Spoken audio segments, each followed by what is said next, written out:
సమయంలో దేవుని యొక్క వాక్యంలో నుండి మరి ఈ రాత్రికాల సమయంలో ప్రార్థనలో ప్రవేశించక మునుపు ప్రభు యొక్క వాక్యంలో నుండి కొన్ని మాటలు మనం జ్ఞాపకం చేసుకుంటూ వద్దాం. లూకా సువార్త 6వ అధ్యాయం. అందరూ సెల్ ఫోన్లు ఆన్ చేయండి. లూకా సువార్త 6వ అధ్యాయం. లైట్లు ఆన్ చేసుకోండి అందరూ కూడా. పద్దాలు చెప్పం. 12వ వచనం. లూకా సువార్త 6వ అధ్యాయం 12వ వచనం. ఆ దినములు అందరం కలిసి చదువుదాం. ఆ దినముల యందు ఆయన ప్రార్థన చేయుటకు కొండకు వెళ్ళి దేవుని ప్రార్థన యందు రాత్రి గడిపాను. ప్రార్థించుట యందు రాత్రి గడిపాను. సో జ్ఞాపకం చేసుకోవాల్సిన విషయం ఏంటంటే, దేవుని వాక్యం ఏమంటుందంటే ప్రార్థన. ఒకటి బైబిల్ చెప్పేటటువంటి మాట, లేఖన భాగాలు చూసినట్లయితే ప్రార్థన చేయుట యందు, అది ఎక్కడికి వెళ్ళాడు? ఎక్కడికి వెళ్ళాడండి? కొండకి వెళ్ళినటువంటి అనుభవాన్ని మనం చూస్తూ వస్తున్నాం. కాబట్టి ఇక్కడ మనం గమనించాల్సిన కోణం ఏంటంటే, యేసుక్రీస్తు ప్రభువారు ఆ దినముల యందు ఆయన ప్రార్థన చేయుటకు కొండకు వెళ్ళి దేవుణ్ణి ప్రార్థించుట యందు రాత్రి గడిపాను. సో ఆయన కొండకు వెళ్ళిన అనుభవం చూడగా రాత్రి పూట దేనికి వెళ్ళాడు? ప్రార్థన చేయడానికి వెళ్ళిన అనుభవం చూస్తున్నాం. సో ఇక్కడ గమనించాల్సిన కోణం ఏంటంటే, ఆయన కొండకు వెళ్ళిన విధానం కానీ రాత్రి వెళ్ళినటువంటి అనుభవం దేని కొరకు వెళ్ళాడంటే ప్రార్థన చేయడానికి. సుగుణమక్క మీకు లేదా ఫోను? ఈ లైట్ అయ్యమ్మా. కాబట్టి దేవుని వాక్యాన్ని చూసినట్టయితే ప్రార్థన చేయటం ఎందు, కాబట్టి దేవునికి ప్రార్థన చేయటం ఎందు రాత్రి గడపడానికి ఎక్కడికి వెళ్ళాడు? కొండకి వెళ్ళినటువంటి అనుభవం. సో ఆ రాత్రి అంతా ఆయన ఏం చేస్తున్నాడంటే ప్రార్థనలో గడపడానికి కొండకి వెళ్ళాడు. సో ఈరోజు మనం కూడా ఏంటంటే సహజంగా మన యొక్క జీవితాల్లో ఆల్ నైట్ ప్రేయర్ అంటే వాస్తవానికి 2 వర్తమానాలు ఉంటాయి. ఎన్ని ఉంటాయి? 2 వర్తమానాలు. దాంట్లో ఒక వర్తమానం ఏంటంటే ఒప్పుకోలు, ఒప్పుకోలుకు సంబంధించినటువంటి ప్రార్థన. మరొక వర్తమానం ఏంటి అంటే వాక్య పెరుగులో మనం ప్రార్థన చేయడం కొరకై. సో మీరు గమనించాల్సిన కోణం ఏంటంటే, ఈరోజు 2 ఉంటాయి ఖచ్చితంగా, కరెంట్ ఉండాలి లేకపోయినా. సో 2 ఉంటాయి అంటే 2 గంటల చెప్పను. ఫస్ట్ క్లుప్తంగా అయిపోద్ది, తర్వాత అన్నది సెకండ్ ఆప్షన్ మనం తీసుకుంటాం. సో ఇక్కడ గమనించాల్సిన కోణం ఏంటంటే, యేసు ప్రభువారు దేవుని ప్రార్థన చేయటందు రాత్రి గడిపెను అన్నమాట మనం చూస్తున్నాం. యేసు ప్రభువారు ఏం చేశాడు? ప్రార్థన చేయడానికి రాత్రి గడిపినటువంటి అనుభవాన్ని మనం చూస్తున్నాం. రాత్రి ఆయన ప్రార్థన చేస్తున్న అనుభవాన్ని మనం చూస్తూ వస్తున్నాం. కొండకెళ్ళి ఆయన ప్రార్థన చేస్తున్నాడు. సరే, ఆయన ప్రార్థన దేని కొరకు చేశాడు అన్నది మనం చూద్దాం. అది అసలు ఆయన మెయిన్ వర్తమానంలోకి వచ్చేది. సో ఇప్పుడు చూసేటటువంటి మాట ఏంటంటే, ఆయన కొండకు వెళ్ళాడు. ఎందుకు వెళ్ళాడు? రాత్రిపూట ప్రార్థన చేయడానికి వెళ్ళాడు. సో మనం కూడా ప్రార్థన చేయటానికి కొండ కంటే దేవుని మందిరానికి ఎక్కిపోవాలంటే, మనం కూడా దేవుని మందిరానికి ఆయన కొండకు వెళ్ళిన రీతిలో కొండకి వెళ్ళి రాత్రి యందు దేవుని ప్రార్థన చేయటం యందు గడిపినని మనం చూస్తున్నాం. సో ప్రార్థించడం ఎందుకు గడిపిన అనుభవాన్ని చూస్తున్నాం రాత్రిపూట. సో ఆయన ప్రార్థన చేయటానికి కొండకి ఎట్లా వెళ్ళాడో, మనం ప్రార్థించడానికి దేవుని మందిరానికి వచ్చాం. సో మనం ప్రార్థించడానికి దేవుని మందిరానికి వచ్చినప్పుడు, ఆయన కొండకు వెళ్ళినప్పుడు ఎలా ఉన్నాడో మనం కూడా అలాగే దేవుని మందిరానికి ఎక్కువ వచ్చేటప్పుడు అలా ఉండాలి. సో అలా లేకపోతే మొదట ఏం చేయాలంటే ఒప్పుకోవాలి. ప్రభువా నేను అలా లేనని ఒప్పుకోవాలి. ఆ తర్వాత నువ్వు ప్రార్థన చేయడానికి అవకాశం ఉంది. చాలా మందికి ఒప్పుకోవాలి ప్రార్థన అంటే ఏంటో కూడా తెలీదు. ఒప్పుకోవాల్సిన దాంట్లోనే ప్రార్థన చేసేస్తారు. అలా మనం దానికి కొన్ని పేర్లు ఉంటాయి ప్రార్థనలో కూడా. సో ప్రతి దానికి ఒక్కొక్క అంశం మీద ప్రేయర్ రిక్వెస్ట్ ప్రార్థన అంశం ఉంది. సో ఒప్పుకోని ప్రార్థన మనం చేయాలి, ఒప్పుకోవాలి. అందుకని ప్రార్థన చేయమన్నాడంటే ఈ ప్రార్థనలోనే ప్రభా నాకు అబహమని, ప్రభా నాకు ఇది కావాలి అది కావాలని అడగటం అది కాదు. ఒప్పుకోవాలంటే మనం చేసినవి ఒప్పుకోవాలి. ఏం చేసామో అది ఒప్పుకోవాలి. అప్పుడు అటు తర్వాత దేవుడు ఏమేమో అది ఇస్తాడు. సో మనకు ఒప్పుకోవటమే రానప్పుడు, ఎలా ఒప్పుకోవాలో మనకు తెలియనప్పుడు, ఎలా ఒప్పుకోవాలో కూడా మనకు అనుభవం లేనప్పుడు, ఆ ప్రార్థనలోనే ఇంకా దేవుడే అన్నీ చేయాలి. మనం ఒప్పుకోని ప్రార్థనలో కూడా దేవుడే, ఇక మన పాపాలు కూడా ఆయన ఒప్పుకోవాలేమో. మళ్ళీ ఒకసారి అట్లా ప్రార్థన చేస్తూ వస్తాం, ప్రభా నీకే సమర్పిస్తున్నా, నీకు అప్పచెబుతున్నాం, ప్రభా నువ్వే చూసుకో ప్రభా అని ప్రార్థన చేస్తాం. ఒప్పుకోవాల్సింది నువ్వైతే ఆయనకి ఎందుకు అప్పచెబుతున్నా? ఒప్పుకోవాల్సింది ఆయన నువ్వా నేనా? సో నీవు నేను ఒప్పుకోవాలి. మనం ఒప్పుకోవాల్సింది దేవుడే ఒప్పుకోవాలా? దేవుడు ఏం తప్పు చేశాడని ఒప్పుకోవాలి. ఆయన ఏం పొరపాటు చేశాడని ఒప్పుకోవాలా? ప్రార్థనలో కూడా ప్రభా నాకు అది కావాలి ఇది ప్రభా ఒప్పుకోని దాంట్లో కూడా మనం అడిగేసేసి నిశ్చితమైతే ఇచ్చే ప్రభా అంటాం. ఏం చేయాలి? ఆయనను ఒప్పుకోవాల్సిన విషయాలు ఆయనే ఒప్పుకోవాలి. ఆల్రెడీ నీ కొరకు నా కొరకు కల్వరిశిలో చనిపోయాడు, ప్రాణం పెట్టాడు, చనిపోయి తిరిగి లేచాడు, మరణ భూస్థాపన పునరుద్ధానం ద్వారా మనకు రక్షణ ఇచ్చాడు. ఇంత చేసింది కాకుండా మన పాపాలు కూడా మళ్ళీ ఆయన ఒప్పుకోవాలి. మరి మనం ఏం చేస్తాం? మనం చేసే పని ఏంటి? సో అందుకే ఇప్పుడు గమనించాల్సిన కోణం ఏంటంటే, ఫస్ట్ మనం ఏం చేయాలా? ఒప్పుకోవాలి. ఈ ఒప్పుకోలు ప్రార్థన ఏంటంటే, ఈ ఒప్పుకోలు ప్రార్థనకి ఒక ప్రత్యేకత ఉంది. అసలు ఒప్పుకోలు దేనికంటే, ఫస్ట్ మనం ప్రార్థన చేయకమునుపు మనల్ని మనం సిద్ధపరచుకునేది ఒప్పుకోలు ప్రార్థన. దేవుని కొరకు, దేవుని దగ్గర ఏది అవసరమో, దేవుని దగ్గర నుంచి మనం ఏం పొందుకోవాలో అది పొందుకోవటం కొరకై మనల్ని మనం సిద్ధపరచుకుని, దేవుని కృపను బట్టి, లేదా మనమైనా అనొచ్చు, లేదంటే దేవుని ద్వారా మనం సిద్ధపరచబడి దేవుని సన్నిధిలో ప్రార్థించడం కొరకై అవసరమైన జీవితాన్ని సిద్ధపరచుకునేదే ఒప్పుకోలు ప్రార్థన. సో ఈ ఒప్పుకోలు అన్నది ఇంపార్టెంట్. ఈ ఒప్పుకోలు ప్రార్థన అన్నది చాలా ఇంపార్టెంట్. సో ఇక్కడ బైబిల్లో కొందరు వ్యక్తులు అంటే ఒక ఇద్దరు వ్యక్తుల యొక్క జీవితాల్లో నుండి ప్రాముఖ్యంగా ఒక వ్యక్తి, దాంట్లో ఇంకొక వ్యక్తి యాడ్ అవుతూ వస్తాడు. ఇద్దరు వ్యక్తుల యొక్క జీవితాలు ఎలా ఉండి దేవుళ్ళకి ఎక్కిపోయారు, లేదా దేవుని సన్నిధిలో ఉంటూ వచ్చారు అన్నది మనం కొన్ని విషయాలు చూస్తున్నాం. వాళ్ళు ఎలా ఉండారో, దేవునిలో ఎలా జీవిస్తూ వచ్చారో అలాంటి జీవితం కలిగిన వారుగా మనం కూడా దేవుని మీదకి ఎక్కి రావాలి. సో వీళ్ళు ఎలా ఉండారో యేసు ప్రభు వారిలో కూడా ఇవే ఉన్నాయి. వారిలో ఏమైతుండే యేసు ప్రభువులో కూడా ఇవే ఉన్నాయి. సో ఇవేంటి? ఆయన కొండెక్కిపోవటానికి ఆయన ఎలా ఎక్కాడు, లేదా భూమి మీద ఉండేవారు ఎలా అనుభవంలోకి వచ్చుతూ వచ్చారు ముందలకి, అలా మనం కూడా అలాంటి అనుభవంలో రావాలి. అలాంటి అనుభవం కొరకే మొదట ఏం చేయాలా? ఒప్పుకోవాలి మనలో ఉన్న బలహీనతలు. సరే, ఆ ఒప్పుకోవాలి ఏందన్నది తర్వాత చూద్దాం. అయితే ఇప్పుడు ప్రభు నడిపింపు కొరకే చిన్న ప్రార్థన, వాక్యం ధ్యానించడం కొరకాయి. మమ్మల్ని మిక్కులుగా ఎక్కువగా ప్రేమించిన ప్రియ పరలోకపు తండ్రి, పరిశుద్ధుడైన దేవా, మీకు స్తోత్రాలు. ఈ సమయంలో తండ్రి కొన్ని మాటల వాక్యం ధ్యానిస్తున్న సహాయం చేయండి. దాసుడు కన్నా యజమానుడి వైపు చూస్తున్నట్టు, దాసురాలు కన్నా యజమానుల వైపు చూస్తున్నట్లు మా కొరకు మీ వైపు వీక్షిస్తున్నాం. మీరు సహాయం గురించి మహిమ పొందండి. దయచేసి నీ ప్రజల పక్షాన నీకున్న దయచొప్పున దయతను జ్ఞాపకం చేసుకోండి తండ్రి. ఈ యొక్క ఆల్రెడీ ప్రేయర్లో ప్రభావ మొదలుగా ఒప్పుకోలు ప్రార్థనకు వెళ్తున్నాం. దాని నిమిత్తమే ప్రభావ ప్రార్థన చేయకమునుపు లేఖన భాగాన్ని జ్ఞాపకం చేసుకుని ఒప్పుకుంటూ ఆ వాక్య వెలుగులో ఒప్పుకుంటూ ప్రభు ప్రార్థన చేయడం సాయం చేయండి. పిమ్మట తండ్రి ప్రార్థన ఒక అవసరమైనటువంటి మాటలు కూడా మీరు పరలోకంలో అనుగ్రహించండి. ఇప్పుడైతే ఈ మాటలు ధ్యానిస్తున్న సాయం చేయండి. దాసుడు కన్నా యజమానుడి వైపు చూస్తున్నట్లు, దాసుల కన్నా యజమానుల వైపు చూస్తున్నట్లు మా కన్నా మీ వైపు వీక్షిస్తున్న మీరే సహాయం గురించి మహిమ పొంది దయచేసి మీ ప్రజల పక్షాన్ని కొన్న దయతో జ్ఞాపకం చేసుకోండి. వచ్చి నీ ప్రజలందరూ బట్టి స్తోత్రాలు. రావాల్సిన వారిని త్వరపడి తీసుకుని మధ్య మార్గంలో సకాలం నడిపించండి. కింద కూర్చున్న వరకు నేను యోగ్యుని కాదు, వారికి వాక్యం తెస్తాను, నేను ఏమాత్రం అర్హత లేని వాడిని క్షమించి రుణం తీర్పులను కాపాడి ఈ వాక్యం మీకు మహిమకరంగా, శత్రు సిగ్గుకరంగా మీ నామ ఘనత కొరకు ఇలా సాయం చేయమని తండ్రి, మేమందరం ఎలా ఒప్పుకోవాలో కూడా, మీరు ఎలా ఉండటం కొరకే మేము ఒప్పుకోవాలో కూడా సాయం చేయమని యేసు ప్రభు నామములో ప్రార్థన చేస్తున్నాను తండ్రి. కాబట్టి ఇక్కడ దేవుని వాక్యాన్ని చూసినట్టయితే ఈరోజు మనం ఒప్పుకోవాల్సిన అంశం ఎలా ఉండటం కొరకే మనం ఒప్పుకోవాలి. అర్థమవుతుందండి? ఈ ఒప్పుకోలు ప్రార్థనలో మనం ప్రార్థన చేయక మునుపు మొట్టమొదటి ఏం చేయాలి? మనం ఒప్పుకోవాలి. ఎలా మనం ఉండటం కొరకే ఒప్పుకోవాలి, ఎలా ఉన్నామో చూడాలి, ఎలా ఉండాలో దాని కొరకు, అలాంటి జీవితం కొరకు లేదని ఒప్పుకుని అలాంటి జీవితం కొరకై మనం ప్రార్థన చేసుకోవాలి. సో మనం ఒప్పుకోవాల్సింది ఏంటి?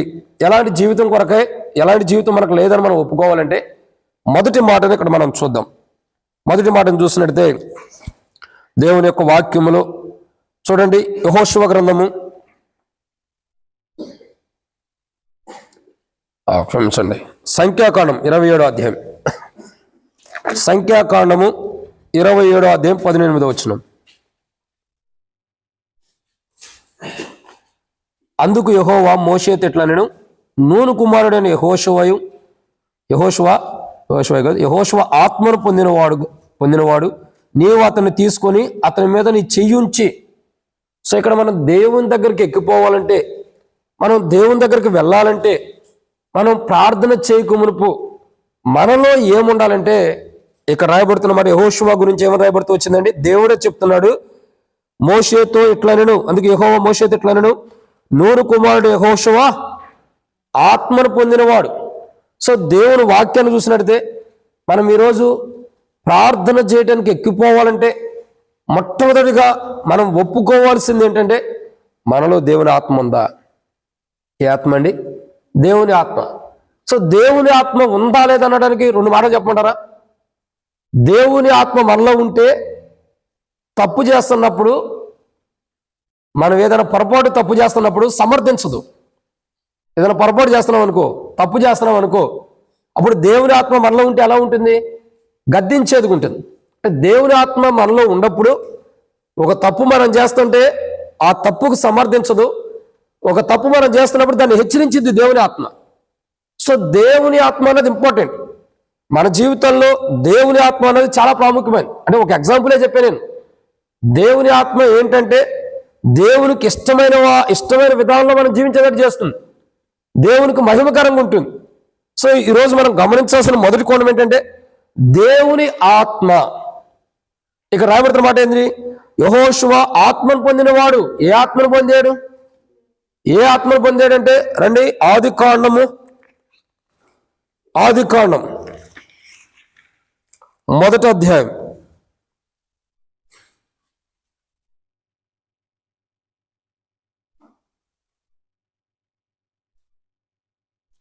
6వ వచనం నుండి.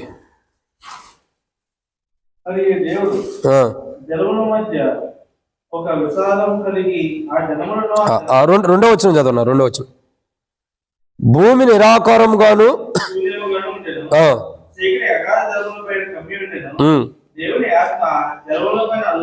అది ఇక్కడ యెహోషువ పొందినటువంటి ఆత్మ ఏంటంటే, ఏ ఆత్మను పొందిన వాడు ఉంటాడు యెహోషువ అని అంటే దేవుని యొక్క ఆత్మను పొందాడు. సో దేవుని యొక్క ఆత్మను పొందిన వాడు ఎలా ఉన్నాడు అని అంటే అతని జీవితం ఎంతో మాదిరికరమైనదిగా, అతను ఎంతో శ్రేష్టకరమైనది ఉంటూ వచ్చింది. సో ఈరోజు మనం గమనించాల్సింది ఏంటంటే మనలో దేవుని ఆత్మ ఉందా? మనలో యెహోషువ పొందిన ఆత్మ ఏంటంటే దేవుని ఆత్మ. యెహోషువ ఏ ఆత్మను పొందాడు? దేవుని యొక్క ఆత్మను పొందిన వాడు ఉంటాడు. అందుకే దేవుడు అంటాడు కదా, అప్పుడు యెహోవా మోషేతో నూను కుమారుడిని యెహోషువ ఆత్మను పొందినవాడు. ఏ ఆత్మ పొందాడు? దురాత్మను పొందాడా? అపవిత్ర ఆత్మను పొందాడా? మరి ఏ ఆత్మను పొందాడు? దేవుని యొక్క ఆత్మను పొందిన వాడు ఉంటాడు. సో ఈరోజు మనం దేవుని సన్నిధికి వచ్చామంటే, దేవుని మందిరానికి వచ్చామంటే ప్రార్థన చేయకు మునుపు మనం ఒప్పుకోవాల్సిన మొదటి కోణం ఏంటంటే మనలో దేవుని ఆత్మ లేకపోతే దాని విషయమే మనం పశ్చాత్తాపడాలి. ఒప్పుకోవాలయ్యా, నాలో ఉన్న నీ ఆత్మ నేను పోగొట్టుకున్నా, నాలో ఉన్నటువంటి నీ ఆత్మ, నువ్వు ఏదైతే ఆత్మనిచ్చావో నీ ఆత్మ నేను పోగొట్టుకుంటూ వచ్చా.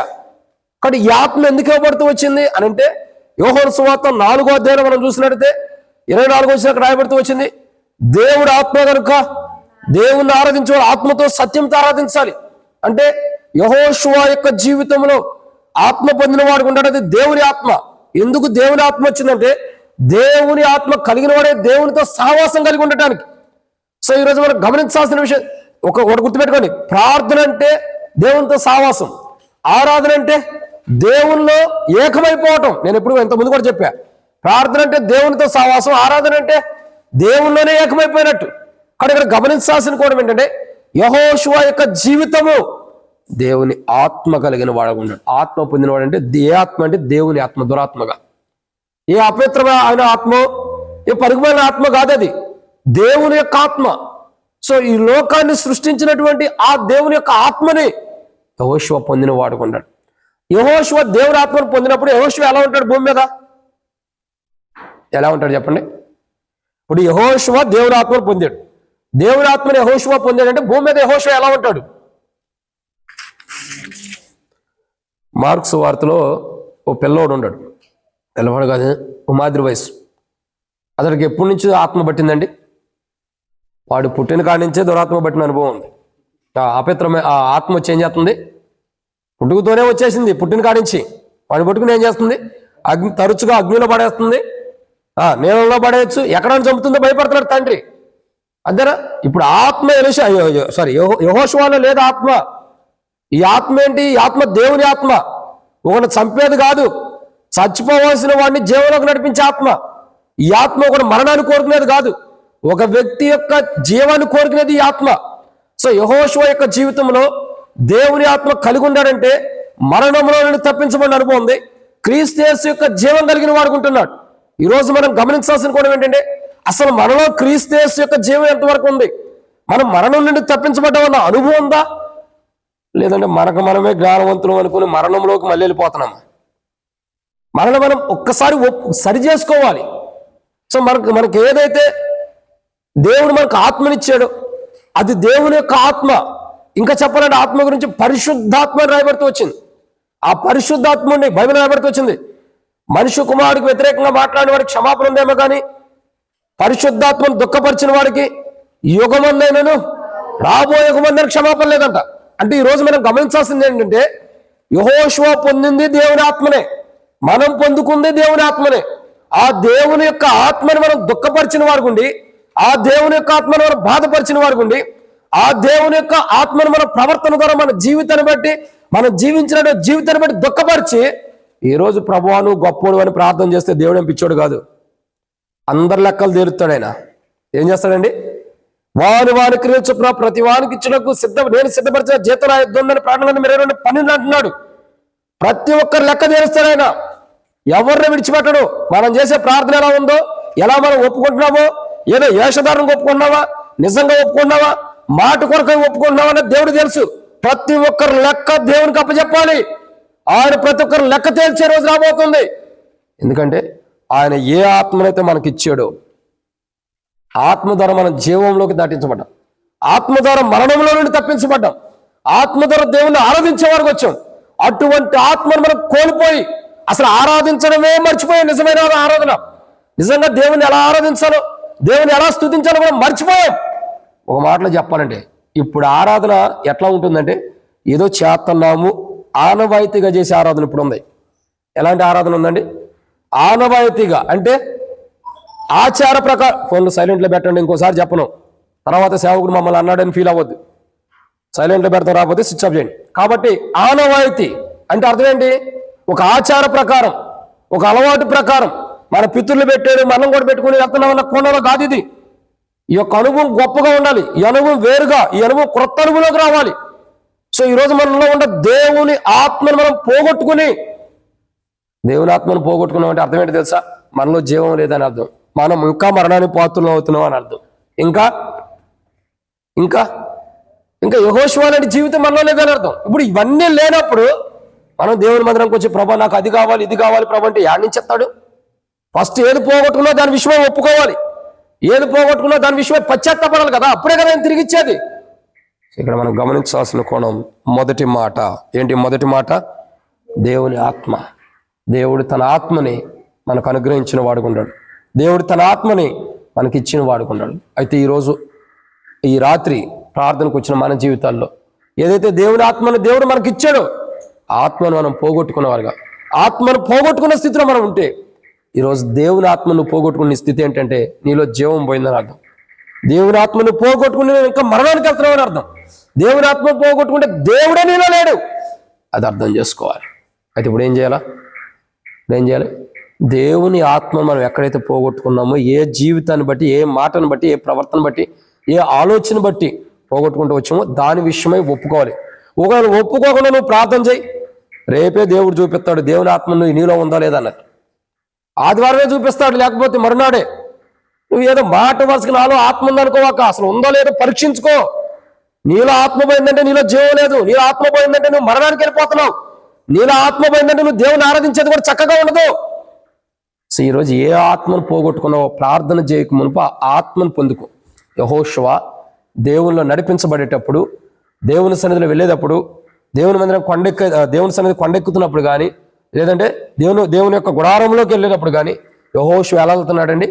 దేవుని ఆత్మ కలిగిన వాడికి వెళ్తాడు. ఇప్పుడు యేసు ప్రభు కొండెక్కినప్పుడు యేసు ప్రభులు ఏముంది? ఇంతదాకా చెప్పినా కానీ ఇంకా మీకు అర్థం కాలేదంటే ఇంకేం చేయలేవు. ఇప్పుడు యెహోషువ దేవుని సన్నిధిలోకి వెళ్ళి, గుడారంలోకి వెళ్ళి, కొండెక్కి వెళ్ళి దేవుని ఆత్మ ఉంది కదా. మరి యేసు ప్రభు వారు కొండెక్కి వెళ్ళినప్పుడు ఏముంది? యేసు ప్రభు వారిలో దేవుని ఆత్మ కలిగిన వాడే. అందుకే ఆయన చెప్పాడు, తండ్రి ఆత్మ కనుక తండ్రిని ఆరాధించేవారు ఆయన దేవుని ఆత్మ కలిగిన అనుభవంలో దేవుని ఆత్మ కలిగిన వాడుగా, దేవుని ఆత్మ చేత నింపబడిన వాడుగా, ఆయన శరీరము మానవ శరీరం అయినప్పటికీ ఆ శరీరంలో దేవుని ఆత్మ ద్వారా నింపబడి ఉంది కాబట్టి కొండెక్కి ప్రార్థన చేస్తాడు. నువ్వు ప్రార్థన చేయాలంటే నీలో దేవుని ఆత్మ నింపబడి ఉండాలి. దేవుని ఆత్మ లేకపోతే తలాతోక లేకుండా ప్రార్థన చేస్తాం, అది గుర్తుపెట్టుకోండి. దేవుని ఆత్మ ఉండవాళ్ళే వాక్య పెలుగులో కరెక్ట్గా ప్రార్థన చేస్తాం. దేవుని ఆత్మ లేనప్పుడు ఎక్కడెక్కడి నుంచి పావు కానీ ఆ చుట్టేసుకుని చూసారా? పావు ఎలా చుట్టేసుకుని ఉంటుంది? రౌండ్ చుట్టేసుకుని చూసారా? అట్లా చుట్టేసుకుంటూ వస్తాం, ఎక్కడే ప్రార్థన చేస్తున్నాం ఏం అర్థం కాదు. సో దేవుని ఆత్మ కలిగి ఉండాలి, ఇది మొదటి కోణం.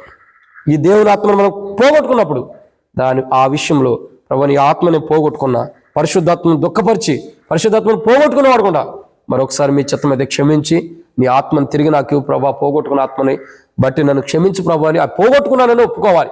నిజంగా ఒప్పుకుంటే అతిక్రమం దాచిపెట్టిన వాడు వర్ధిల్లడు, వాటిని ఒప్పుకుని విడిచిపెట్టిన వాడికి మరి అదే కదా, మనం దేవుని ఆత్మను పోగొట్టుకున్నప్పుడు దాన్ని ఒప్పుకున్నప్పుడు దేవుడు ఇస్తాడు ఇంకొక అవకాశం. దేవుని చిత్తం అయితే దాన్ని ఒప్పుకోవాలా. ఎక్కడ దేవుని ఆత్మ పోగొట్టుకున్నాం, దేవుని ఆత్మ నీలో లేదంటానికి ఒకటే మాట. మన మాటలు, మన ప్రవర్తన, మన ప్రార్థనే దేవునికి మహిమకరంగా ఉండదు.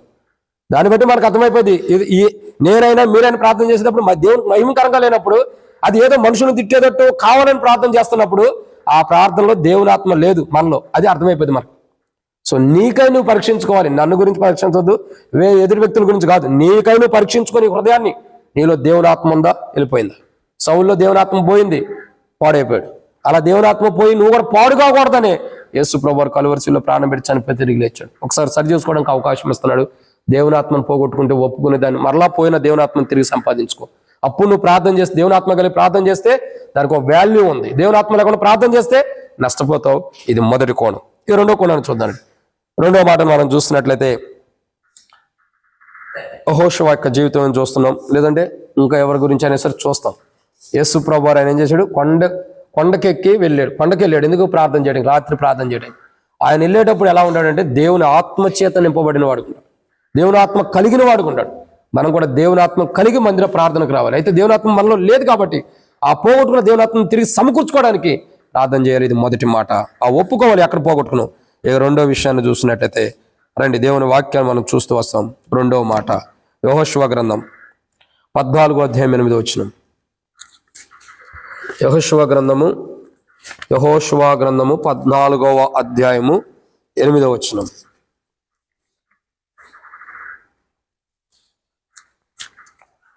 యెహోషువ గ్రంథము 14వ అధ్యాయం 8వ వచనం.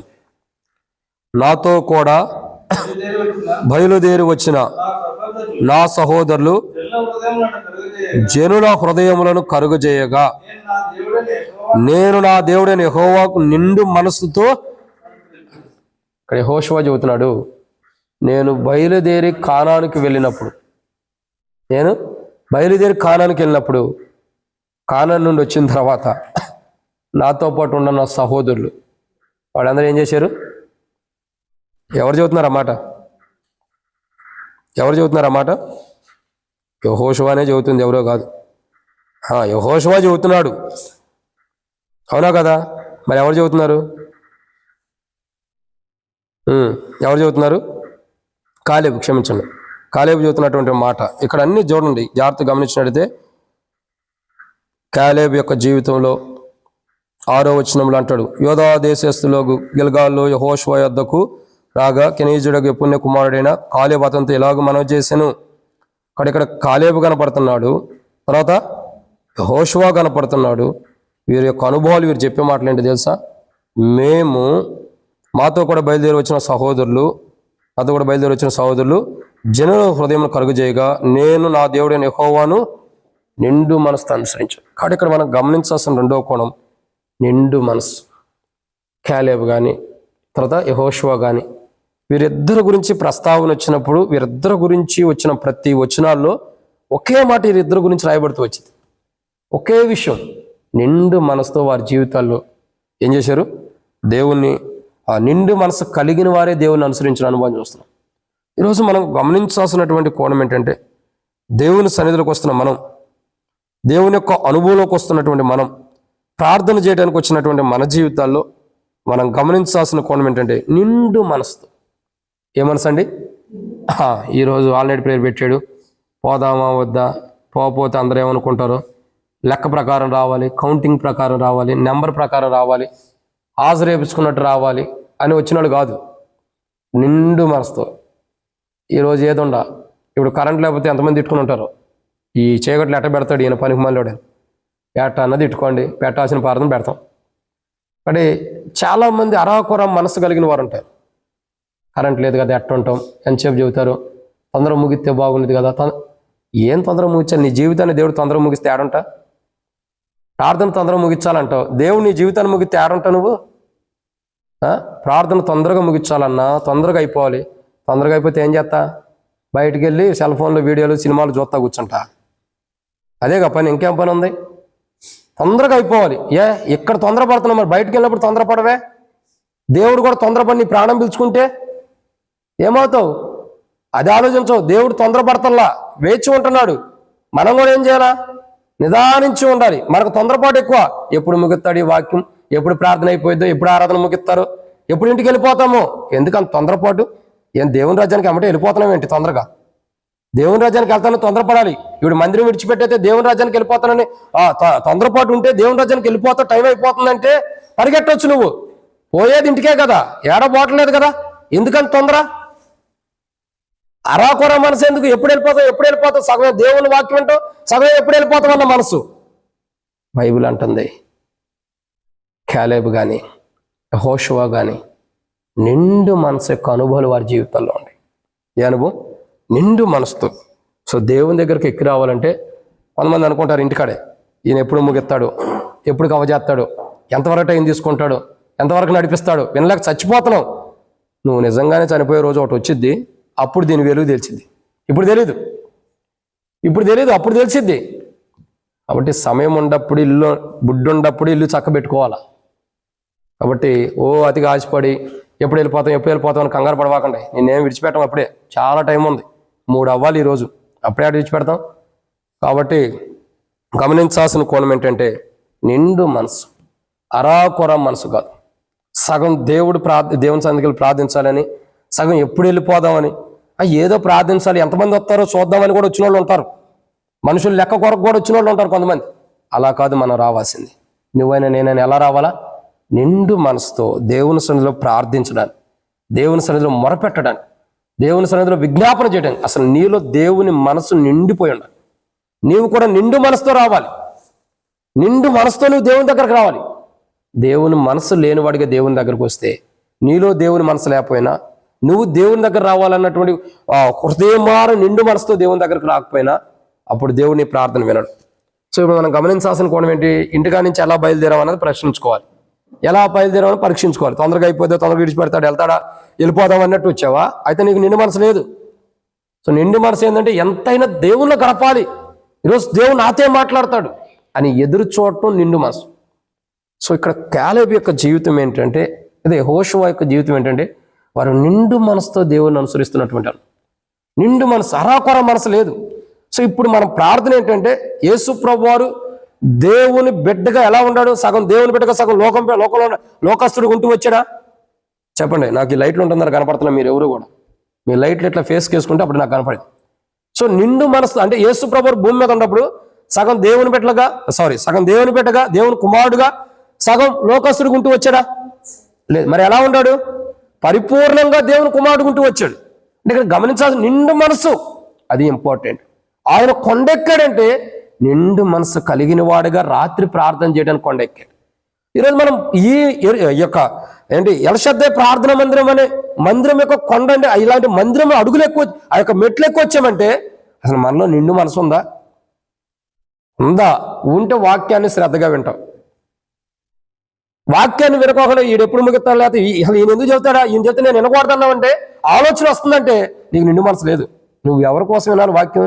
నీ కోసం, నీతో మాట్లాడే దేవుని కోసం నువ్వు వాక్యం వినాలి. నా కోసమా? నేను చెప్పినా ఇంకోటి చెప్పినా నువ్వు వినడానికి ఇష్టపడతలేదంటే అర్థం ఏంటి? నీకు నిండు మనసు లేదు. అది వాస్తవం, నువ్వైనా నేనైనా సరే. కాబట్టి ఇక్కడ కావాల్సిన రెండో కోణం ఏంటి? నిండు మనసుతో. నిండు మనసుతో అంటే మనసులో కొరత లేకుండా, లోపం లేకుండా నిండిపోయినటువంటి నిండు మనసుతో మనం దేవుణ్ణి అనుసరించాలి. అలాంటి విధానంలో ప్రార్థన చేయడానికి రావాలి నిండు మనసు కలిగిన వారికి. దావీదు రాజు అంటాడు కీర్తనల గ్రంథంలో, నా గిన్నె నిండి, అంటే అది నిండు మనసు. అంటే నిండిపోయి పొర్లిపోవటం అనేది నిండు మనసు. ఇప్పుడు మనకు ఆ మనసే లేదనుకో, అసలు ఎక్కడి నుంచి పొర్లిద్ది, ఎక్కడ ఉంటుంది? మనకు కొరత ఉంది, నిండిపోవాలి. దావీదు రాజు వల్ల నిండి పొర్లిపోవట్లా. సో మనం నిండు మనసు కలిగిన వారుగా ఉండటం కొరకాయి. ఆ నిండు మనసును దేవునిలో ఉండాల్సిన, దేవుని మీద కానీ, దేవుని వాక్యం మీద కానీ, దేవుని లేఖన భాగం మీద ఉండవలసిన నిండు మనసును మనం పోగొట్టుకున్నందుకు దేవుని సన్నిధిలో ఒప్పుకునేది పోగొట్టుకున్న విషయమై ఒప్పుకుని దాన్ని మరలా తిరిగి పొందుకోవడం, అంటే నిండు మనసును మరలా తిరిగి పొందుకోవడం కొరకాయి. క్యాలేబ్ వలె, యెహోషువ వలె నిండు మనసు కలిగిన వారికి ఉండటం కొరకే మనం ప్రార్థన చేసుకోవాలి. ఇది రెండో కోణం. ఒప్పుకోవాలి ప్రార్థన కాదు. మూడో విషయం, రండి దేవుని వాక్యాన్ని చూసినట్లయితే 3వ మాట సంఖ్యాకాండం 14వ అధ్యాయం. సంఖ్యాకాండం 14వ అధ్యాయం 6వ వచనం నుండి 9వ వచనం వరకు. సంఖ్యాకాండము 14వ అధ్యాయం 6వ వచనం నుండి అప్పుడు దేశమును సంచరించి చూసిన వారందరిలో నిండిన అప్పుడు దేశంలో సంచరించి చూచిన వారు అందరిలో నుండిన నూను కుమారుడు యెహోషువ యెఫున్నె కుమారుడైన కాలేబును బట్టలు చింపుకొని, ఇశ్రాయేలు సర్వ సమాజంతో మేము సంచరించి చూచిన దేశము మిక్కిలి మంచి దేశం, యెహోవా మన యందు ఆనందించిన ఎడల ఆ దేశంలో మనల్ని చేర్చి దానిని మనకిచ్చును, అది పాలు తేనెలు ప్రవహించు దేశము. మెట్టుకు మీరు యెహోవా మీద తిరగబడి ఏం చేస్తున్నారండి? యెహోవా మీద తిరగ. అయితే ఇక్కడ గమనించాల్సిన 3వ కోణం ఏంటంటే, ఏంటి 3వ కోణం? తెలుసు నాకు, అదే అంటారండి, యథార్థమైన జీవితంతో దేవుని సన్నిధిలోకి ఎక్కి రావాలి. యెహోషువ గారి కాలేబు గాని ఏం చేస్తున్నారండి చెప్పండి? యెఫున్నె కుమారుడైన కాలేబు, నూను కుమారుడైన యెహోషువ, వీళ్ళు ఏం చేస్తున్నారు? బట్టలు చింపుకుంటున్నారు. ఎందుకు బట్టలు చింపుకుంటున్నారు? వారు ఆల్రెడీ కానానికి వెళ్ళి అక్కడ ఉన్న సిచ్యువేషన్ చూసి వచ్చారు, లేదా ఆ ప్రాంతానికి మోషే చెప్పిన ప్రాంతానికి వెళ్ళి తిరిగి వచ్చారు. వచ్చిన తర్వాత ఏం చేస్తున్నారు? వారితో పాటు ఉండమని ఏం చేస్తున్నారు? అదే కదా మనం చూస్తూ వస్తున్నాం. ఎక్కడంటే సంఖ్యాకాండంలో కూడా, యెహోషువ గ్రంథంలో 14:8లో కూడా ఇదే చెబుతూ వస్తున్నాడు కాలేబు కూడా. అంటే ఇదే వచ్చింది. ఇక్కడ ముందర ఏం జరుగుతూ వచ్చింది ఏంటంటే, ప్రజలందరూ కలిసి వెళ్ళి అక్కడ ఉన్నదాన్ని సంచారం చేసి ఆ దేశాన్ని తిరిగి వచ్చినప్పుడు అందరూ అక్కడున్న ప్రజలు చూసి భయపడి ఏం చేస్తున్నారు? చెడ్డ సమాచారం ఇస్తున్నారు. వాళ్ళు మంచోళ్ళు కాదు, వాళ్ళు అట్టంటి వాళ్ళు ఎట్టంటి వాళ్ళు, వాళ్ళు అంత ఇటు ఉండరు, ఇంత ఇటు ఉండరు, అంత లావుకుంటారు, ఇంత లావుకుంటారని చెడ్డ సమాచారం ఇస్తున్నారు. ఇదంతా చూసి వీళ్ళు చెప్పిన చెడ్డ సమాచారాన్ని బట్టి ప్రజల హృదయాలు కలవరంతో వచ్చేసేసారు. ప్రజలందరూ అప్పటి వరకు కూడా దేవుడు మాకు పాలు తేనెలు ప్రవహించి దేశాన్ని ఎత్తగానే ఎదురు చూస్తున్న ప్రజలకి కలవరాన్ని తీసుకొచ్చారు వీళ్ళు. ఈ బ్యాచ్ ఉండేది కలవరాన్ని తీసుకొచ్చే బ్యాచ్. కలవరం తీసుకురాగానే ఏమైపోతూ వచ్చింది? ప్రజల్లో కలవరాన్ని తీసుకురావడం ద్వారా ప్రజలందరిలో కలవరం వచ్చేసి ఇప్పుడు ప్రజలు ఏం చేస్తున్నారు? మమ్మల్ని ఇక్కడ చంపడానికే దేవుడు తీసుకొచ్చినట్టు ఉన్నాడు, ఆడ తీసుకెళ్తారు కాదు, మధ్యలో చంపడానికే. ఇప్పుడు ఈ మాటలు ఎందుకు వస్తున్నాయి? దేవుడు మమ్మల్ని మధ్యలో చంపడానికి లేదా అక్కడ తీసుకెళ్ళడం, ఇవన్నీ మాటలు ఎందుకు వస్తున్నాయి? వీళ్ళు ప్రజల హృదయాలు కరగజేసినందుకే. అంతే కదా, ప్రజల హృదయాల్ని కరగజేసినందుకే ఇది వచ్చింది. నువ్వు వెళ్ళొచ్చావు అక్కడంటే నీకు భయం వేస్తుంది. కొంతమంది యోర్దాన్ని దాటక ముందే కొంతమంది ఉంటారు కదా, వారితో పాటు నువ్వు అక్కడే ఉండొచ్చు కదా. మరి ఎందుకంట ఇంత అలజడి తీసుకురావడం దేనికి? ఇంత గొడవలు తీసుకురావడం దేనికి? ఇంత కలవరం తీసుకురావడం దేనికి?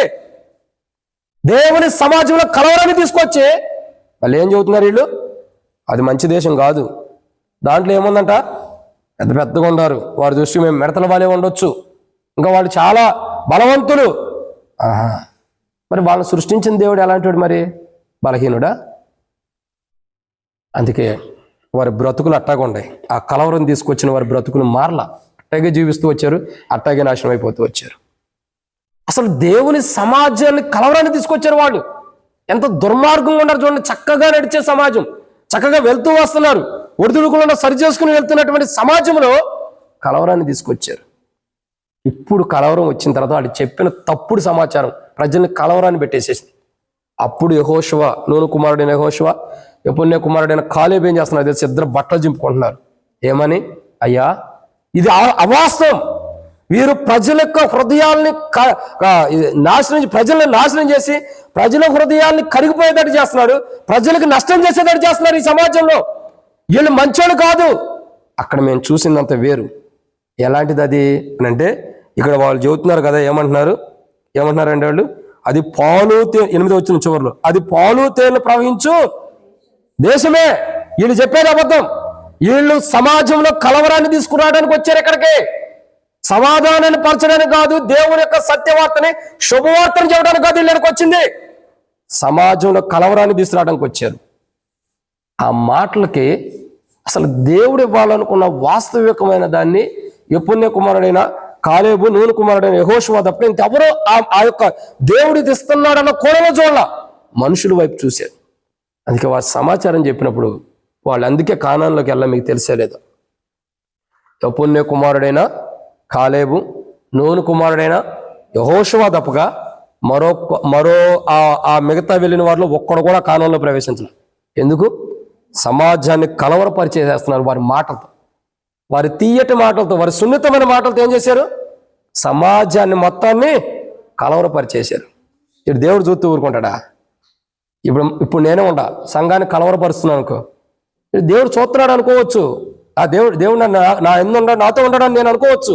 ఓ టైం వచ్చింది మెలిగి పెడతాడు, తిరిగి లేవటానికి కూడా కుదరదు. అంతదాకా తెచ్చుకోవద్దు దేవుని ద్వారా తీర్పు. యెఫున్నె కుమారుడైన కాలేబు నూను కుమారుడైన యెహోషువ బట్టలు దించుకుంటున్నారు. వీళ్ళంతా చెప్పింది అవాస్తవం. అసలు వాస్తవం ఏంటంటే అది పాలు తేనెలు ప్రవహించే దేశమే. దేవుడు మాట ఇచ్చాడంటే తప్పేవాడు కాదు. అది వాస్తవాన్ని పాలు తేనెలు ప్రవహించే దేశమే. కానీ దాన్ని దేవుడు మనకి ఇవ్వటానికి అధికమైన ఆలోచన కలిగిన వాడు, గొప్ప ఆలోచన కలిగిన వాడు. కానీ వీళ్ళు అబద్ధం చెబుతున్నారు అన్నప్పుడు వారి జీవితాల సమాజాన్ని కలవరపరిచిన వారు కానాన్లోకి వెళ్ళా మధ్యలో ఆగిపోయారు. ఇక్కడ ప్రశ్న ఏంటంటే, ప్రశ్నగా చెప్పాల్సిన మాట ఏంటంటే, ఆ ఇద్దరు ఎలా ఉన్నారు? మిగతా వాళ్ళు ఎట్లా ఉన్నారు? ఇద్దరు ఎలా ఉన్నారు? యథార్థమైన వారికి ఉన్నారు. ఉన్నది ఉన్నట్టు చెప్పారు వాళ్ళు.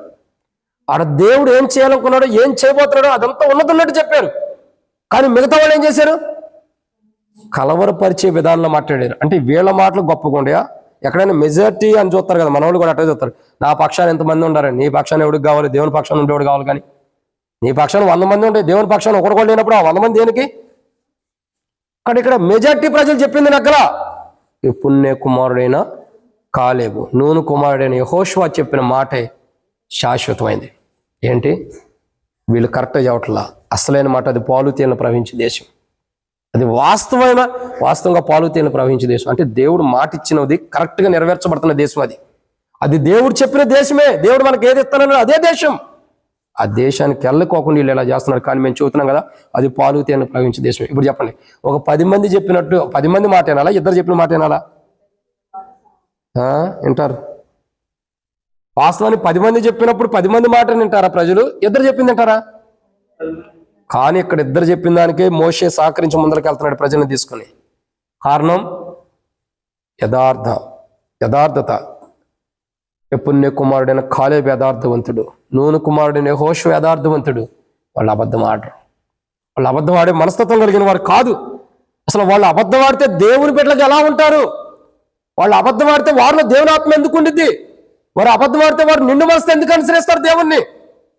ఈ వచ్చిన మిగతా సమాజం అంతా అబద్ధం ఆడేవారు కాదు. కానీ వాళ్ళిద్దరే యథార్థంగా ఉన్నారు. వీళ్ళు అబద్ధం ఆడినందుకు ఇలా ప్రాణాన్ని పోగొట్టుకున్నారు. వాళ్ళిద్దరూ యథార్థంగా ఉన్నందుకు కాలంలో ప్రవేశించిన వారు ఉంటారు. ఇప్పుడు ప్రశ్న ఏంటంటే, ప్రార్థన చేయడానికి వచ్చిన మనము యెఫున్నె కుమారుడైన కాలేబు వలె, నూను కుమారుడైన యెహోషువ వలె మనం ఎలా ఉండాలా? యథార్థంగా ఉండాలి. సో నువ్వు యథార్థంగా లేకుండా మందిరానికి వచ్చి ప్రార్థన చేయి. అసలు నువ్వు గంట తరబడి ఈ తెల్లారే వరకు నువ్వు ఒక్కదానివి చేసిన ప్రార్థన దేవుడు వినడు. నీ ఆయుష్ పోవటం, నీ సమయం వేస్ట్ అవటం, ఇతరుల సమయం వేస్ట్ చేయడం తప్ప ఉపయోగం లేదు. యథార్థత లేనప్పుడు, వేషధారణ కలిగి ఉండి ప్రార్థించినప్పుడు దేవుడు వినడు. ఇప్పుడు ఆ 10 మంది వేషధారణతో చెప్పారు అనుకోండి, ఓ 10 మంది, వాళ్ళ మాట దేవుడు విన్నాడా? పోనీ మోషే విన్నాడా? ఏం చేశాడు మోషే? యెఫున్నె కుమారుడైన కాలేబు, నూను కుమారుడైన యెహోషువ చెప్పిన మాట వినే ప్రజలను ముందరకు నడిపించారు తప్ప ఈ 10 మంది చెప్పిన మాటల ప్రకారం ఆగిపోయారా? లేదు, ఆగల. అంటే ఇక్కడ అర్థం ఏంటి? యథార్థత. నువ్వు దేవుని సన్నిధిలో ప్రార్థించాలంటే వేషధారణగా వచ్చి ప్రార్థన చేస్తే అసలు నువ్వు ఎంత వేషధారణగా ఉంటావో అంతగా దేవుని ప్రార్థన వినడు. ఖచ్చితంగా వినడు. నీ ప్రార్థన దేవుడు వినాలంటే ఏం చేయాలా? యథార్థం కలిగి ఉండాలి. ఈరోజు మనం ఒప్పుకోవాల్సింది ఏంటంటే, నువ్వైనా నేనైనా, ప్రభా నేను యథార్థంగా లేను, నేను యథార్థవంతును కాదు, యథార్థవంతురాలు కాదు. నేను ఈ మందిరం విషయంలో కానీ, ఇక్కడున్న ప్రజల విషయాల్లో కానీ, చివరికి సేవకుడి విషయంలో కానీ బయట ఉండే విధానం వేరు, ఇక్కడ నేను చేసే ప్రార్థన వేరు. బయట ఉండే విధానం వేరు, ఇక్కడ నేను చేసే ప్రార్థన వేరు. నా తోటి విశ్వాసుల గురించి అయినా మందిరంలో ఒకలాగుంటా, బయట ఒకలాగుంటా. బయట ఒకలాంటి సమాచారం ఇస్తా, లోపల ఇంకోలాంటి సమాచారం ఇస్తా. అంటే మనం యెఫున్నె కుమారుడైన కాలేబు, నూను కుమారుడైన యెహోషువ వలె మనం లేం. ఆ యథార్థత లేని దాన్ని బట్టి మనం ఏం చేయాలా? ప్రభు దగ్గరికి వచ్చి పశ్చాత్తాపడాలి. ప్రభువా, నేను యథార్థత కలిగిన వాడికి లేను, యథార్థవంతుడిగా నేను లేను. అక్కడ ఆ కాలేబు వలె, యెహోషువ వలె నేను యథార్థవంతుడిగా లేను, వేషధారణగా ఉండా. ప్రభువా నన్ను క్షమించని. నువ్వు ఉండ వేషధారణ ఒప్పుకో ఫస్ట్. ఎంతకాలం వేషధారణ అట్టయి పెట్టుకుని ప్రార్థన చేస్తే దేవుడు వినడు, నువ్వైనా నేనే. యేసు ప్రభు వేషధారణతో ఉండడా? ఇంకా ఆయనే ప్రశ్నించాడు, పరిసయ్యులు శాస్త్రులను చూసి అన్నారు, ప్రతిదానికి పుల్లబొడుతా విమర్శించే వాళ్ళు ఉంటారు. పరిసయ్యులు శాస్త్రులు ఏం తప్పు చేస్తాడని ఎదురు చూసేవాళ్ళు. అందుకే వాళ్ళకి యేసుప్రభు దొరకలా. వాళ్ళు చూస్తుంది ఏంటి? యేసుప్రభు వారిని కాదు, ఆయన ఎప్పుడు తప్పు చేస్తాడని చూశారు. యేసుప్రభు వారికి దొరికారా? చివరికాల గత్యంతరం లేక ఇద్దరు అబద్ధికులను తీసుకొచ్చి ఆయన మీద ఏం చేస్తున్నారు? అబద్ధికులను తీసుకొచ్చి అబద్ధం ఆడిస్తున్నారు. గత్యంతరం లేక వాడికి ఎక్కడో దొరక్క. అంటే ఇక్కడ గమనించాల్సిన కొన్ని ఏంటండి, యేసు ప్రభు యథార్థత కలిగిన వాడు. అందుకే ఆయన రాత్రి కొండెక్కి ప్రార్థన చేయడానికి వెళ్ళినప్పుడు ఎలా వెళ్ళాడు? ఆయన యథార్థవంతుడికి వెళ్ళాడు, కానీ వేషధారణ కలిగిన వాడు కాదు. అందుకే యేసు ప్రభు వారు లాంటి ప్రార్థన ఈరోజు మనం చేయాలంటే యేసు ప్రభు వారి వల్ల మనం ఉండాలి.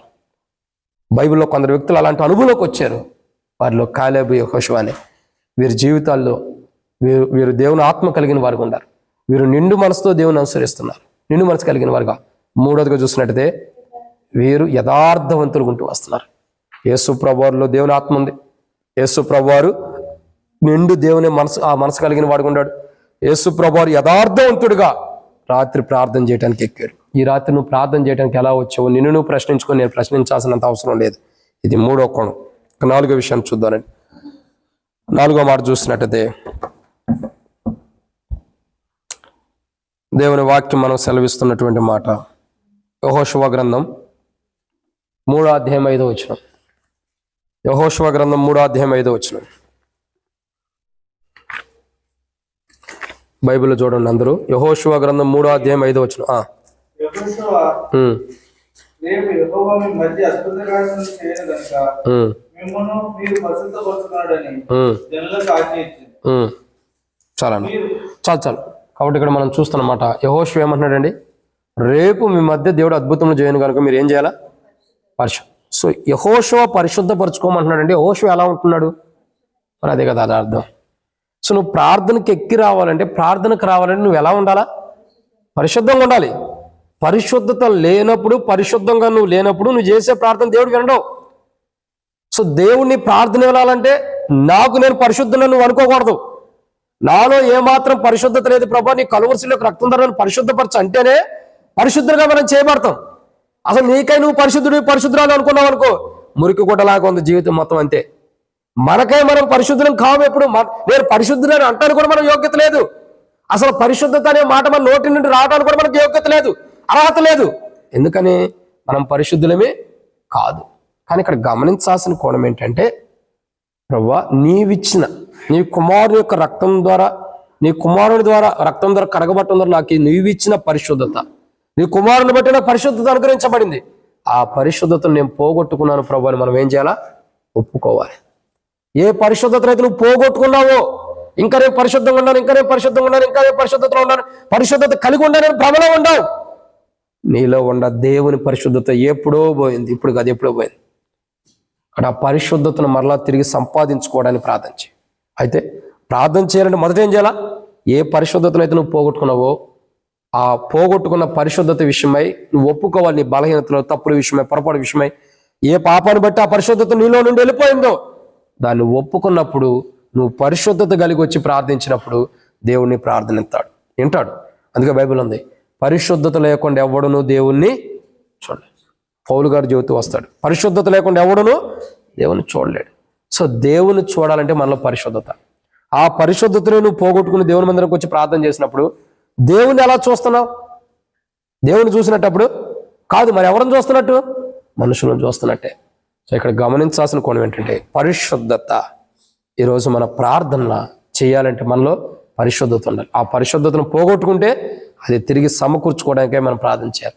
ఏ పరిశుద్ధతను అయితే నువ్వు పోగొట్టుకున్నావు, ఏ పరిశుద్ధమైన జీవితాన్ని అయితే నువ్వు పోగొట్టుకుంటూ వచ్చావో, దాని విషయమై నువ్వు ఎందువలన అయితే నువ్వు దేవుడిచ్చిన పరిశుద్ధతను పోగొట్టుకున్నావో, ఆ పోగొట్టుకున్న పరిశుద్ధత విషయమై నువ్వేం చేయాలా? ఏం చేయాలి? పశ్చాత్తాపడాలి, ఒప్పుకోవాలి. ప్రభా, నేను నువ్వు ఇచ్చిన పరిశుద్ధతను పోగొట్టుకున్నా ప్రభా, ఆ పరిశుద్ధతను పోగొట్టుకున్నవాడుగా పోగొట్టుకున్న దానికి ఉంటూ వచ్చాను ప్రభా, క్షమించని ఏం చేయాలా? ఒప్పుకోవాలి. అప్పుడు దేవుని పరిశుద్ధతను ఎక్కడైతే నువ్వు పోగొట్టుకున్నావో నువ్వు ఒప్పుకోవటం ద్వారా, ఒప్పుకున్నవాడు కనికరం పొందుతాడు కాబట్టి తిరిగి దేవుని పరిశుద్ధతను మరలా నీకు ఇవ్వబడుతుంది. ఇది 4వ మాట. ఇక 5వ విషయం అంటే, యేసు ప్రభువు గారు కొండెక్కినప్పుడు, ఆయన ప్రార్థన చేయడానికి రాత్రి కొండెక్కినప్పుడు పరిశుద్ధుడిగా ఆయన కొండెక్కి ప్రార్థన చేస్తున్నాడు. సో ఇక్కడ మొదటికి ఇవన్నీ ఎందుకు చెప్పబడుతున్నాయి అంటే, ఇవి పోగొట్టుకున్నాం, ఇవి లేదే మన దేవుడు మన ప్రార్థన వినడు. ఈ పోగొట్టుకున్న వాటిని సమకూర్చుకోవడానికి ప్రార్థన ఒప్పుకుని సరి చేసుకోవాలి. ఈ ప్రార్థనలో సిద్ధపాటు నీకు కావాల్సిన వాటిని నువ్వు పొందుకోవడం వల్ల నీ ప్రార్థన దేవుడు వినటం కొరకై నువ్వు ఒప్పుకోవాలి. ఇప్పుడు ఇవి పోయి ఇవి లేవని ఒప్పుకున్నప్పుడు దేవుడిని ఎట్లా కనికరం చూపిస్తే అప్పుడు నువ్వు ప్రార్థనలో ప్రవేశించి నీకేం కావాలో అడగాలి. కాబట్టి ఇది 4వ కోణం. 5వ కోణం ఏంటి? సంఖ్యాకాండం 32వ అధ్యాయం 11వ వచనం. సంఖ్యాకాండం 32వ అధ్యాయం 11వ వచనం చదవండి. 20 ఏళ్ళు మొదలుకొని పైప్రాయం కలిగి ఐగుప్తు దేశం నుండి వచ్చిన మనుషులలో పూర్ణ మనస్సుతో యెహోవాను అనుసరించిన కెనేజీయుడకు యెఫున్నె కుమారుడైన కాలేబును కుమారుడైన యెహోషువయు తప్ప మరి ఎవడను పూర్ణ మనస్సుతో నన్ను అనుసరింపలేదు కనుక నేను అబ్రహాము ఇస్సాకు యాకోబులకు ప్రమాణపూర్వకంగా ఇచ్చిన దేశమును వారు తప్ప మరి ఎవరినూ చూడరని ప్రమాణం చేశాను. ఎవరు చేస్తున్నారు ఈ ప్రమాణం? ఎవరు చేస్తున్నారండి? ఏం చేస్తున్నాడు ప్రమాణం? అది చూడండి, ఎవరు చేస్తున్నారు? దేవుడు చేస్తున్నాడు ప్రమాణం. ఏమని చేస్తున్నాడు? యెఫున్నె కుమారుడైన కాలేబు, నూను కుమారుడైన యెహోషువ తప్పగా గనుక మిగతా వాడు ఎవరో కూడా ఎక్కడ పోడు. ఆడ చదవండి అమ్మ, రాసి ఉన్నది చదవండి. మరి ఎవరినో పూర్ణ మనసుతో నన్ను అనుసరింపలేదు కనుక నేను అబ్రహాం ఇస్సాకు యాకోబులతో ప్రమాణపూర్వకంగా ఇచ్చిన దేశమును వారు తప్ప ఎవరిను చూడరంటే అర్థం ఏంటి? ఆడ పోవట్లేదని అర్థం. సో ఇప్పుడు యెఫున్నె కుమారుడైన కాలేబు, నూను కుమారుడైన యెహోషువ తప్పగా ఇంకెవడో ఎల్లడని దేవుడే ప్రమాణం చేస్తున్నాడు. ఎవరు చేస్తున్నారు ప్రమాణం? మనుషుడుగా చేసేది దేవుడే ప్రమాణం చేస్తున్నాడు. వాళ్ళు ఎట్టెళ్తారో నేను చూస్తా, వీళ్ళిద్దరు తప్పక ఇంకోళ్ళు వెళ్ళరా ఆ కానాన్లో ప్రవేశించరు. ఎందుకు దేవుడు ఇలా మాట్లాడుతున్నాడు అంటే, యెఫున్నె కుమారుడైన కాలేబు, నూను కుమారుడైన యెహోషువ వారి ఇరువురు పూర్ణ మనసుతో దేవుణ్ణి అనుసరించారు. పూర్ణ మనసు. కానీ వారి జీవితాల్లో అసలు లోటంటూ లేదు. దేవుణ్ణి అనుసరించే విషయంలో కానీ, దేవుణ్ణి వెంబడించే విషయంలో కానీ, దేవునితో పాటు వెళ్ళే విషయంలో కానీ పూర్ణ మనసు కలిగిన వారు. వాళ్ళు ఎలాంటి వారండి? పూర్ణ మనసు కలిగినటువంటి వారు. వారి యొక్క మనసు జీవితంలో వారు అనుసరించినటువంటి విధానం చూడగా పూర్ణ మనసు. అసలు ఈ సాక్ష్యం ఎవరిస్తున్నారండి? మనుషుడా? ఎవరిస్తున్నారు? ఎవరు కాదు, ఎవరిస్తున్నారు? దేవుడే. ఏమంటున్నాడు?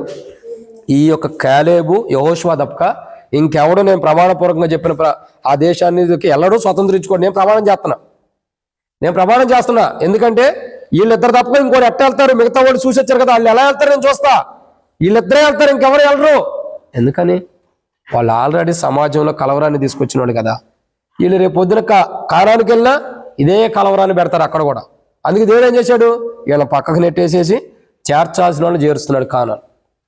ఇదే మాట మనకు అర్థం కావాల్సింది ఏంటంటే, మత్తయి సువార్తలో ఒక మాట ఉంది. ఆయన చేతిలో ఉందంట. ఆయన ఏం చేస్తున్నాడు? తన కళ్ళను బాగుగా శుభ్రం చేస్తున్నాడు. అంటే అర్థం ఏంటి? ఎవరైతే వెళ్ళాలో దేవుని రాజ్యానికి వాళ్ళు పోతబోసి మంచి విత్తనాలు ఉన్న వాటిని తీసుకెళ్ళి ఏం చేస్తున్నాడు? కొట్లో వేసేస్తున్నాడు, అంటే పంపించేస్తున్నాడు దేవుని రాజ్యానికి. ఎవరైతే పోకూడదో వాళ్ళు ఆపేస్తున్నాడు పొట్టు వలె. మీరు ఆ మాట చదవండి కావాలంటే. ఇక్కడ ఏం చేస్తున్నాడు? యెఫున్నె కుమారుడైన కాలేబు, నూను కుమారుడైన యెహోషువ తప్ప ఇంకెవరో ఆ దేశంలోకి వెళ్ళరు నేను ప్రమాణం చేస్తున్నాను అన్నాడు. ఈ రాలిపోయిన వాళ్ళు ఉండదు చూసే ఎల్లగొండ దేవుడు అటగించిన వాళ్ళు ఎవరంటే, మత్తయి సువార్త 3వ అధ్యాయంలో చదివినట్లయితే యేసు ప్రభువారు బాప్తిసం తీసుకోవడానికి వచ్చినప్పుడు అక్కడ చెప్పబడినటువంటి మాటలు స్పష్టంగా ఉంటూ వచ్చినాయి. ఏమని అంటే చూడండి, మత్తయి సువార్త 3వ అధ్యాయం ఏమని రాయబడుతూ వచ్చిందండి? ఎన్నో వచనం అది? 11వ వచనం నుండి.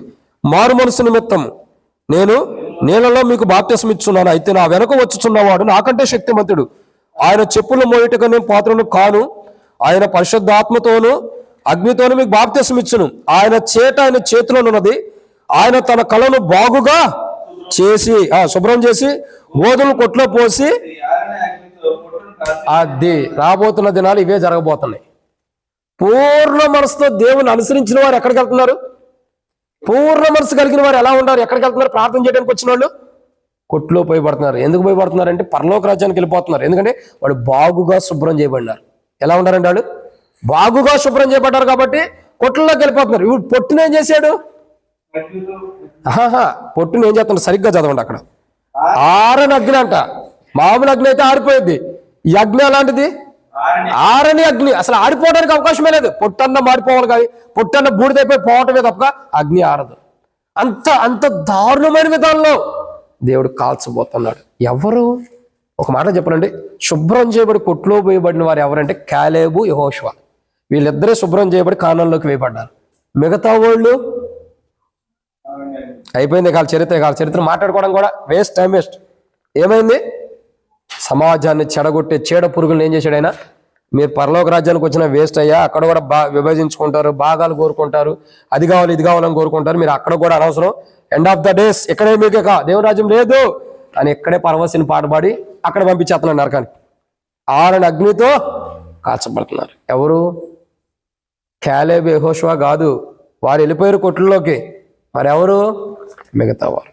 వీళ్ళు ఎందుకు వెళ్ళారంటే పూర్ణ మనసుతో దేవుని అనుసరించారు, పూర్ణ మనసుతో దేవుని సన్నిధిలో జీవిస్తూ వచ్చారు.